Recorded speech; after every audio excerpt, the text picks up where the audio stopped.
1966 ခုနှစ်မြန်မာနိုင်ငံတရားစီရင်ထုံးစာမျက်နှာနံပါတ်994 MINGALA THUKA Rice Mill Company Limited by First Managing Partner THUKA on Appellant vs.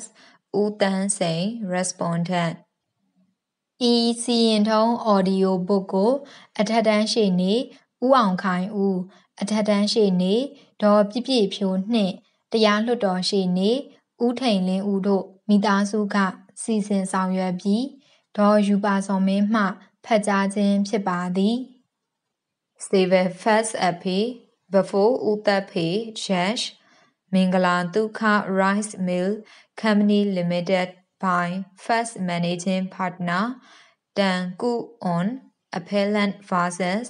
ဦးသန်းစိန် Respondent Suit for recovery of damages for loss of party, occurrence of loss in a collision, a moving vessel running down a stationary vessel, applicability of doctrine of res ipsa loquitur, burden on the part of the moving vessel to show no negligence on her part, judgment of a criminal code, whether relevant and binding on a civil code, liberty of a third party to sue the owner of either vessel, the appellant as managing partner of a partnership firm instituted the suit for recovery of damages for loss of party against the respondent whose passenger boat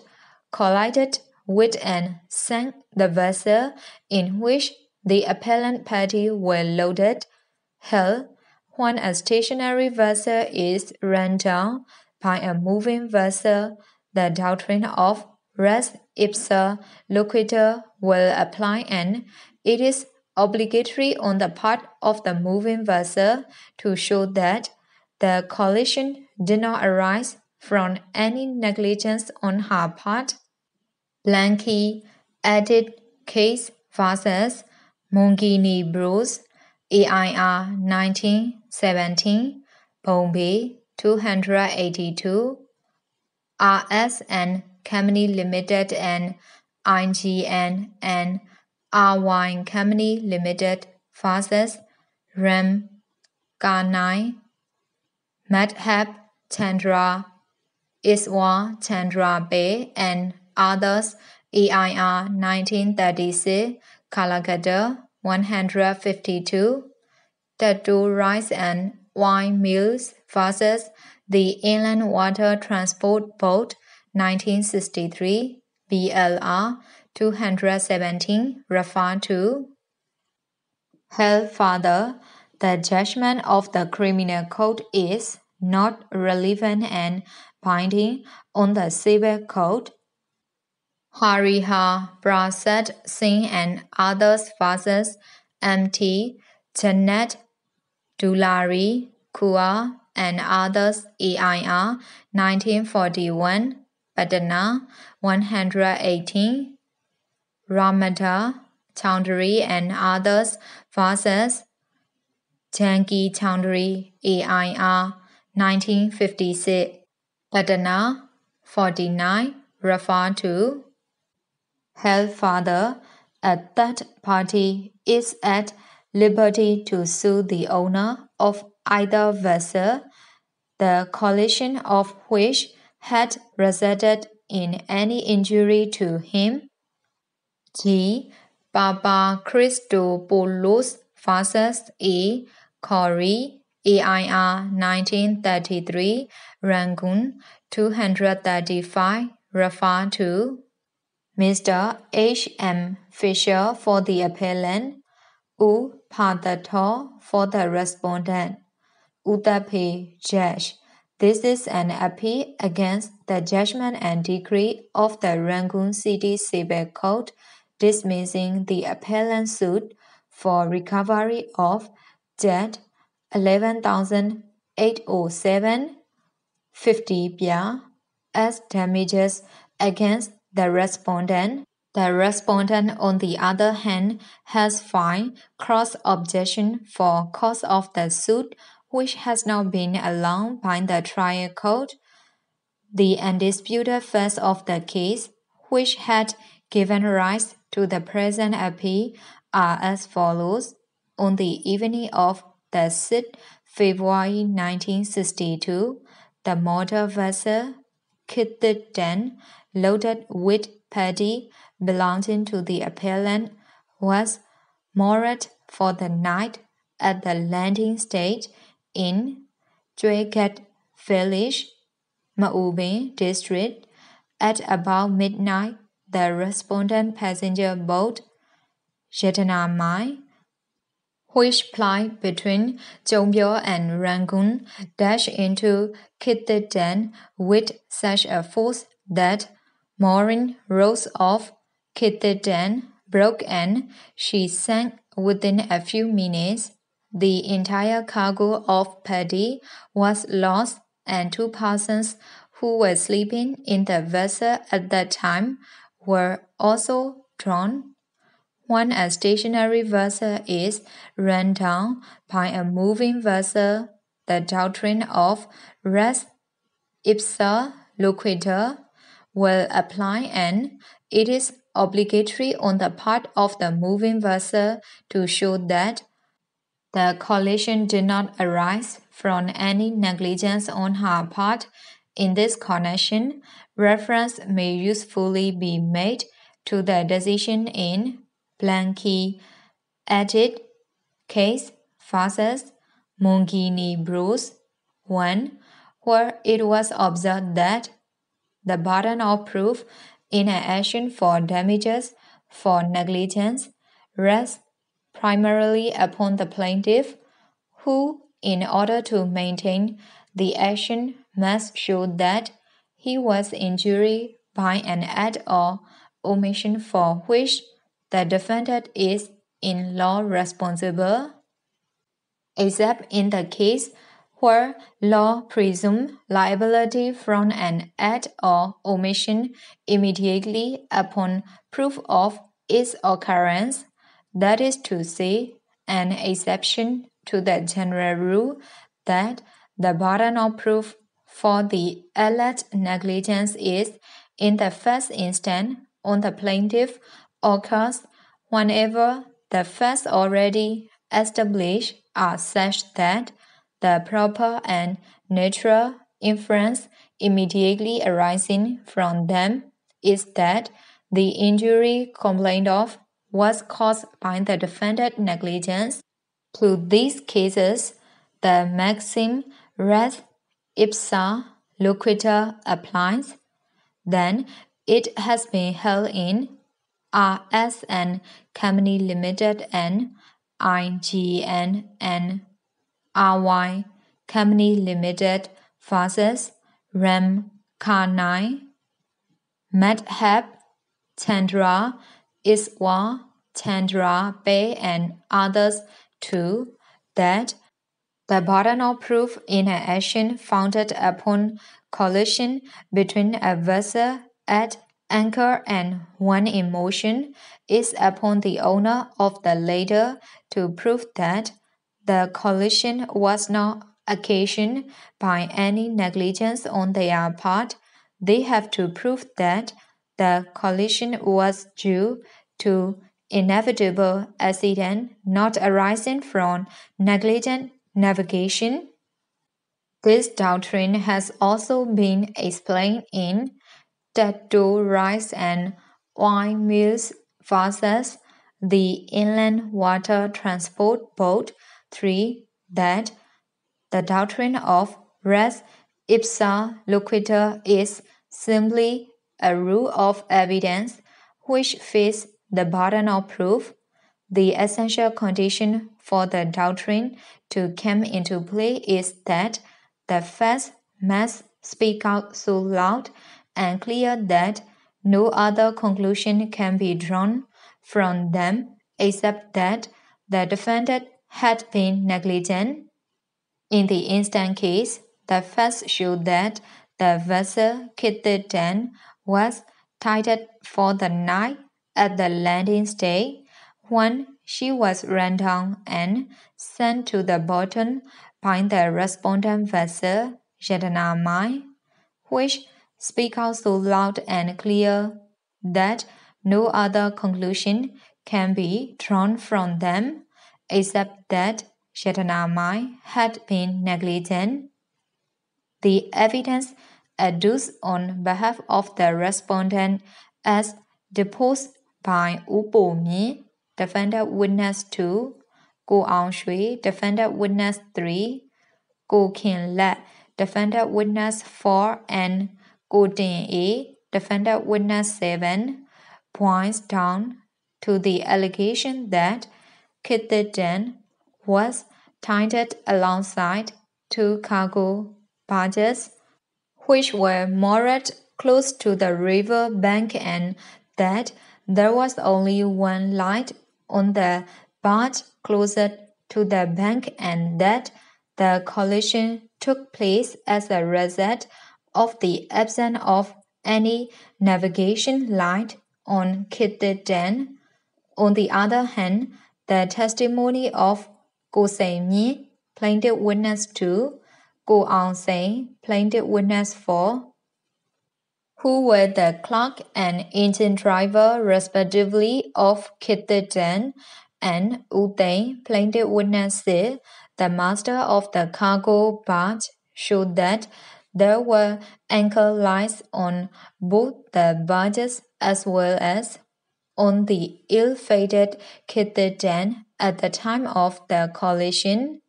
It is apparent from the evidence of Ko Tin A and U Myi, the serum and a crew respectively of Yatanamai, that the night was clear without any mist or cloud and that visibility was good at the time of the accident.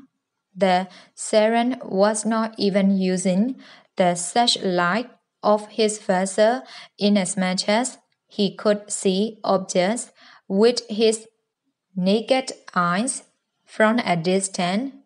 Under these circumstances, the accident could have been averted by the exercise of ordinary care and skill by the serum of Yatanamai, which is clearly lacking in the instant case. Then, according to the serum of the vessel Nyawadi, Ko Aung Shui, a witness cited by the respondent, the navigation channel of the river at the place of collision was 200 feet wide, which could not therefore be said to have been blocked by Kit Den inasmuch as it was tied alongside two cargo barges which were moored close to the river bank. All these factors would go to show that the collision was caused on account of the negligence of the employees of the respondent and not by the absence of light or by obstruction of the navigation channel by Kit Den.